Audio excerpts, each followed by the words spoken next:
burada axırda gələn əsgərin kim olmasını istəyərdiniz? O ağsaqqal Məmməd Rza Şeyxsamalovun qəhrəmanı onun övladının gəlməsi, yoxsa o uşaqların atası Muxtarın?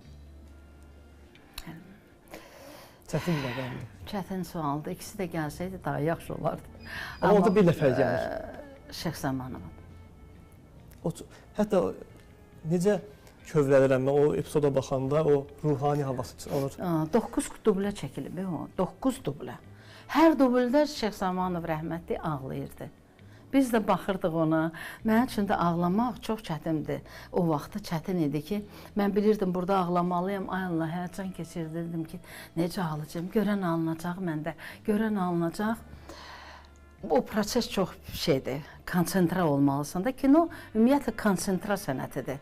O məqamda sən o vəziyyəti verməlisən. Siz o məqamda oradaydınız, yoxsa oradaydım, tamaşa, yox, baxırdıq biz. Bizi də çəkirdilər onda. Hələ nəzərə alsaq ki, Məmməd Rza Şeyxsamanov özü çalmırdı təbii ki o sazı. Amma elə bil özü Amma elə bil necə o enerjini ötürə bilib. O dövrün sənətkarları ümumiyyətlə. Hər dəfə özü də ağlayırdı. Hə, özü də deyirdilər ki, mən bilmirdim, oğlanları, uşaqları yığırdı ətrafına.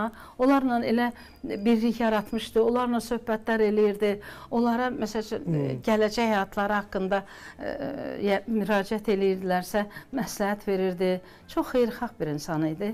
9 dublun 9'unu da ağladı Rasim müəllim.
Rasim müəllimin ilk sərbəst işi idi. Bəli, bilirəm.